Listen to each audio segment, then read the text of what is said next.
शुभ सकाळ पिला माने समस्ते भल अछ ना। अच्छा आमे पूर्व क्लास रे वृत्त संबंध रे पाठ पढ़ला बेले केते प्रकार खेल खेलीचे नुहे। रुमाल चोरी खेल खेलीचे, बड़ गोल छोट गोल खेल खेलीचे, व्यासार्ध खेल खेलीचे नुह। खेल रे पूरा मजा नहीं जाइए। बहुत प्रकार चित्र भी अंकन करिचे।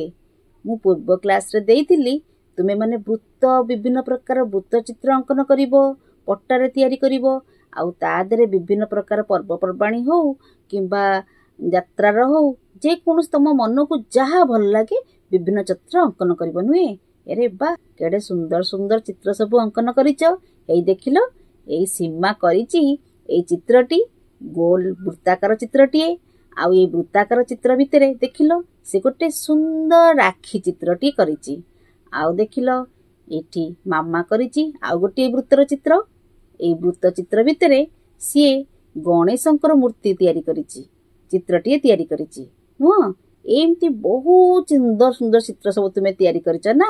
ताले तम समस्त को मध्य शिखिच कंटा आउ सूता साहाय्य रे मध्य आमे केमिति वृत्तटी अंकन करि परिबा।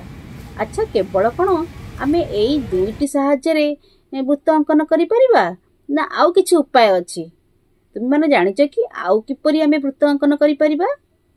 कहीं ना आमे वृत्तर व्यासार्ध जानी सारलेनी, वृत्तर व्यास जानी सारलेनी, वृत्तर केंद्र बिंदु भी जानी सारलेनी। ए सब को नै कि मध्य आमे वृत्त अंकन करि परिबा कि? हां आमे करि परिबा। केमति करिबा ना देखो तुम मानकर सब ज्यामिति बाक्स अछि ना। एई तो ज्यामिति बाक्स ठीक अछि। एई ज्यामिति बाक्स भितरे तुमे राउंडर को चिन्हिचो। अच्छा देखिलो एही परी तुमर राउंडर अछि ना। एईटा को राउंडर कुहा जाय। आउ मध्य केही केही कंपास बोली मध्य कुहंती हैला। एइथरे देखो पिले दुईटी मुन्नर व्यवस्था थाए। जेमिति आमे दुईटी कंटारे वृत्त अंकन करूथिले ठीक सेही परी तार एक अविकल नकल। देखो एठार एइटी एथिरे यार गोटे गोड़रे बा गोटे पटरे गोटे मुन्नटिए रहिची। आउ आर पटटी रे एठी गोटे होल रहिची। जो होल रे कि हमको गोटे पेंसिल पसेबा को पड़े। आमे कौन करिबा ना एई होल भितरे पेंसिल टी को ठीक सीधा भाबरे पसेबा एमति जेपरी एक समतल रे रहिबो। तापरे आमे कौन करिबा ना सेथिरे थिबा एई गोल टी को बा नट टी को धीरे धीरे एमिति रखिबा जेमति पेंसिल आउ हलचल हेबो नाही, पूरा ठीक भाबरे रहिबो। देखिलो तुमे जो कंटा आउ सूता व्यवहार करूथलो ये टिके टिके सही भलिया हैला कि ताठारु खूब बढ़िया हैला। एथरे आमे वृत्त अंकन करि परिबा। वर्तमान आमे देखिबा किपरि एक राउंडर साहाय्य रे एक वृत्त अंकन करा जाय नै कि। अच्छा ताले केमिति करिबा ना आमे गोटे साधा कागजटी नबा। वर्तमान आमे गोटे साधा कागज नबा। अच्छा आमे पूर्वरु आमे एही परि भाबरे मुन्न एवं पेंसिल मुन्न जेपरि एक समतल रहिबो सेही परि सजाडी दबा। तापर आमे कोन करिबा ना गोटे पटर कागज उपरे गोटिए मुन्न को पूरा शक्त भाबरे धरिकी रखिबा जेपरि मुन्नटी हलचल हेबो नाही। तापर धीरे धीरे आमे आर पटटी पेंसिल रे देखो पिले एही परि भाबे घुराइबा।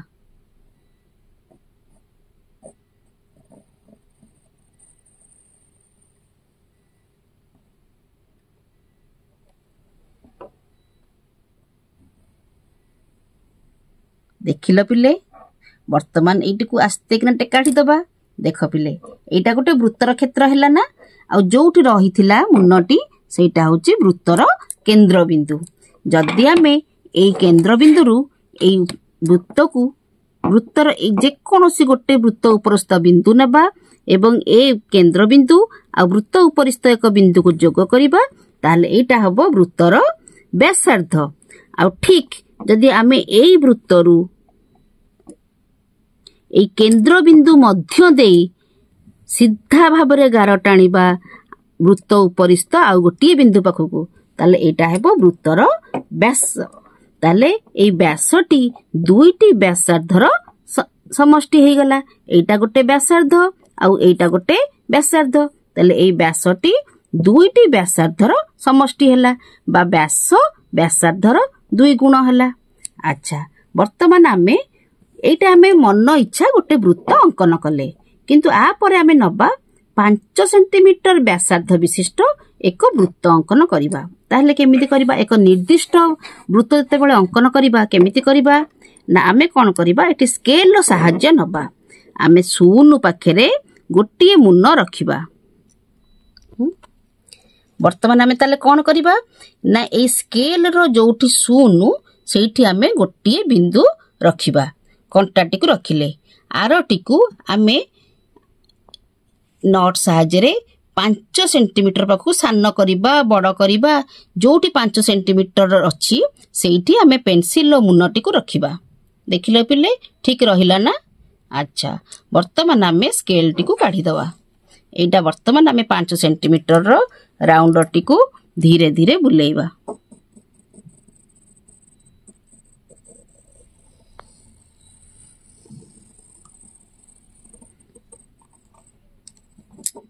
देखिलो पिले ए जो वृत्तटी तैयारी हैला ए व्यासार्धर दैर्घ्य हैला 5 सेंटीमीटर। वर्तमान आमे गार पके दबा। जदि ए वृत्तर दैर्घ्य ए वृत्तर व्यासार्धर दैर्घ्य 5 सेंटीमीटर ताहले पिला माने कहिलो ए वृत्तर व्यासर दैर्घ्य केते हबो? हां व्यासर दैर्घ्य केते हबो 5 सेंटीमीटर 2 गुण ता माने व्यासर दैर्घ्य 10 सेंटीमीटर हबो। अच्छा वर्तमान आमे देखिबा 10 सेंटीमीटर होउची कि नाही। एई तो पूरा होउची काहे कि ना केंद्र बिंदु मध्य देई मध्य जाईची बिंदुटी देखो ठीक समान 10 सेंटीमीटर हेउची। ताहले एटा हला गोटे 5 सेंटीमीटर। वर्तमान आमे आ गोटे वृत्त अंकन करिबा। नबा आमे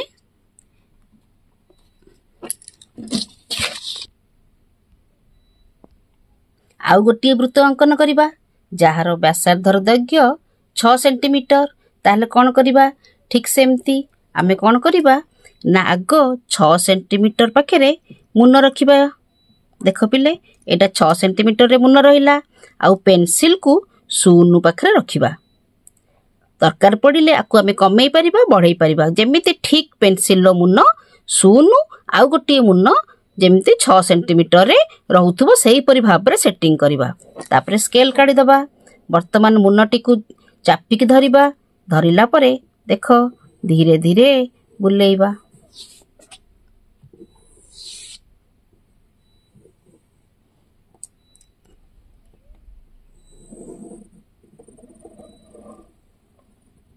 देखिलो पिले ताले एई वृत्तर व्यासार्ध हला 6 सेंटीमीटर।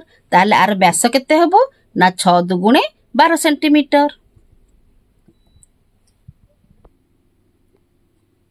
पिला माने ताहले आमे देखिले किपरि राउंडर सहायरे आमे केमिति गोटे गोटे वृत्त अंकन करि परिबा। निर्दिष्ट व्यासार्ध को नै आमे वृत्तटी अंकन करिबा। वर्तमान आमे देखिबा गोटे 3 सेंटीमीटर व्यासार्ध विशिष्ट एक वृत्त अंकन करिबा आउ से वृत्त को नै गोटे सूर्य तैयारी करिबा। ताले ठीक सेही परि देखो आमे नबा देखो वर्तमान केंद्र बिंदु स्थिर कले। केंद्र बिंदु स्केल रे 3 सेंटीमीटर मापिले ना ठीक अछि। वर्तमान आमे राउंडर काढी दबा आउ आस्ते आस्ते गोल बुलेइबा। गोल बुली गला ना ठीक अछि। वर्तमान ताले 3 सेंटीमीटर गोटे वृत्त हे गला। आकु आमे सूर्य करिबा। हमर उद्देश्य हला वृत्तटी अंकन करिबा किंतु वृत्तटी कोन खाली अंकन करिबा सूर्यटी करिबा। ताल ता ऊपर टिके गार देई दबा। गार देई देले सूर्य हे गला। अरे बा ई तो बढ़िया सूर्यर चित्र। वृत्त अंकन करि पारले सिना आमे सूर्यर चित्र करिबा हैला। ताले ठीक अछि। वर्तमान सेमती आमे आ गोटे चित्र अंकन करिबा। गोटे घंटार चित्र अंकन करिबा। ताले केम चित्र अंकन करिबा ना घंटाटी रे देखो ठीक सेमती घंटाटी 4 सेंटीमीटर वाला व्यासार्ध विशिष्ट वृत्तटी अंकन करिबा। ताले ठीक सेमती देखो आगो स्केल रे मुन को रखो शून्य पाखरे राउंडर रो मुनटी को रखो रखिले ना। अच्छा वर्तमान आमे स्केल रे 4 सेंटीमीटर मापी दबा। जोटी 4 सेंटीमीटर रो गार अछि ठीक सेईटी पेंसिल रो मुनटी को रखिबा। ବର୍ତ୍ତମାନ ହେଇଗଲା ନା? ସ୍କେଲ୍ କାଢ଼ିଦେବା। ବର୍ତ୍ତମାନ 4 ସେଣ୍ଟିମିଟରର ବୃତ୍ତଟି ଅଙ୍କନ କରିବା ଧୀରେ ଧୀରେ। ବା ବଢ଼ିଆ ହେଇଗଲା। ଆଚ୍ଛା, ଆମେ ଯୋଉ ବିନ୍ଦୁରେ ମୁନଟି ରଖିଥିଲେ, ରାଉଣ୍ଡରର ମୁନଟି ରଖିଥିଲେ, ସେଇଟା ହେଲା ବୃତ୍ତର କେନ୍ଦ୍ରବିନ୍ଦୁ। ଠିକ୍ ସେଇ କେନ୍ଦ୍ରବିନ୍ଦୁରେ ଆମେ 2ଟି କଣ୍ଟା ତିଆରି କରିବା, ନୁହେଁ କି? ତାହେଲେ ଠିକ୍ କେନ୍ଦ୍ରବିନ୍ଦୁରୁ ଠିକ୍ ବ୍ୟାସାର୍ଦ୍ଧ ଭଳି, କିନ୍ତୁ ଲାଗିବନି, ଟିକେ ଛୋଟ ହବ, ନୁହେଁ କି? ଆମେ ବ୍ୟାସାର୍ଦ୍ଧ କହିପାରିବାନି। ଟିକେ କଣ୍ଟା 2ଟା ତିଆରି କରିଦେବା। ହେଇଗଲା ନା? ଠିକ୍ ଅଛି। ବର୍ତ୍ତମାନ ତାହେଲେ 2ଟା କଣ୍ଟା କଣ୍ଟା କଣ୍ଟା କରିପାରିବା, ମିନିଟ୍ କଣ୍ଟା କରିବା, ଆଉ ଦରକାର ପଡ଼ିଲେ ସେକେଣ୍ଡ କଣ୍ଟା ବି ତିଆରି କରିବା। ତାହେଲେ 3ଟା କଣ୍ଟା ବି ଦେଇପାରିବା। କିଛି ଘଣ୍ଟାରେ ମଧ୍ୟ 2ଟି କଣ୍ଟା ଥାଏ, ହେଲା? ଆମ ଇଚ୍ଛା ଆମେ 3ଟା କଣ୍ଟା ବି ରଖିଦେବା। ଠିକ୍ ଅଛି। ଆଚ୍ଛା, କିନ୍ତୁ ଘଣ୍ଟା ତିଆରି କରିବା ପାଇଁ ଆଉ ଗୋଟେ ନିୟମ ଅଛି। ଠିକ୍ ସମାନ ସମାନ ଆମର ଯୋଉ ବ୍ୟାସର ବିନ୍ଦୁ, ଉପରିସ୍ଥ ବିନ୍ଦୁ ରହିବା ଦରକାର। ଠିକ୍ ସେମିତି ଦେଖ, କେନ୍ଦ୍ର ବିନ୍ଦୁରୁ ଠିକ୍ ସିଧାରେ ସ୍କେଲ୍ ଟିକେ ରଖିବା। ରଖିଲ ନା? ଦେଖ, ବର୍ତ୍ତମାନ ବୃତ୍ତ ଉପରିସ୍ଥ ଠିକ୍ ସମାନ ଉପର ବିନ୍ଦୁଟି ଗୋଟେ ବିନ୍ଦୁ ଦିଅ, ଆଉ ଠିକ୍ ତଳକୁ ଗୋଟିଏ ବିନ୍ଦୁ ଦିଅ। ହେଲା ନା? ତାହେଲେ ସେ ଉପର ବିନ୍ଦୁ, ପିଲାମାନେ, ତାହେଲେ ଆମେ ବର୍ତ୍ତମାନ ଶିଖିଲେ କେମିତି ବୃତ୍ତାକାର ଚିତ୍ର ଅଙ୍କନ କରାଯାଏ ଏବଂ ସୂର୍ଯ୍ୟ ଚିତ୍ର କରାଯାଏ, ନୁହେଁ କି? ଠିକ୍ ସେମିତି ତୁମ ପାଇଁ ଘର ପାଇଁ 2ଟା ମୁଁ ଚିତ୍ର ଦେବି। ଘର କାମ କରିବା। କ'ଣ କରିବା ନା, ତୁମେମାନେ ଗୋଟିଏ ବୃତ୍ତାକାର ଚିତ୍ର ଅଙ୍କନ କରି 6 ସେଣ୍ଟିମିଟର ବ୍ୟାସାର୍ଦ୍ଧ ବିଶିଷ୍ଟ ଗୋଟିଏ ବୃତ୍ତ ଚିତ୍ର ଅଙ୍କନ କରିବ। ସେଥିରେ ଗୋଟେ ଘଣ୍ଟା ତିଆରି କରିବ। ଠିକ୍ ସମାନ ସଂଖ୍ୟକ ବ୍ୟବଧାନ ନେଇକରି ଆମେ ଗୋଟେ ଘଣ୍ଟା ତିଆରି କରିବା। ଆଉ ଗୋଟିଏ ଚିତ୍ର ଅଙ୍କନ କରିବା 2 ସେଣ୍ଟିମିଟରରେ। 2 ସେଣ୍ଟିମିଟର ଗୋଟେ ବୃତ୍ତ ଚିତ୍ର ଅଙ୍କନ କରିବ। ସେଥିରେ ଆମେ ଗୋଟେ ବୋତାମ ତିଆରି କରିବା। ଆଉ ସେ ବୋତାମ ପାଇଁ ଗୋଟେ ଗୋଟେ ଛୋଟ ଛୋଟ ବୃତ୍ତ ବି ରହେ। ତୁମେ କେତୋଟି ବୃତ୍ତ ରଖିବା ନା 4ଟି ବୃତ୍ତ ରଖିବା, ନାଇଁ? ଅତି ଛୋଟ ଛୋଟ। ତାହେଲେ କାଲିକି ଆମେ ଘରେକୁ କରିକି ଆଣିବା 2ଟି ଚିତ୍ର, ବୃତ୍ତାକାରର ଗୋଟିଏ ଘଣ୍ଟା ଆଉ ଗୋଟିଏ ବୋତାମ। ଏଇ 2ଟି ଚିତ୍ରକୁ ଆମେ କାଲି ଆସିଲେ ଖୁବ୍ ଭଲ ଭାବରେ ଡିସ୍କସନ୍ କରିବା କେମିତି ଏ ଚିତ୍ରଟି ତିଆରି କରାଗଲା। ଧନ୍ୟବାଦ।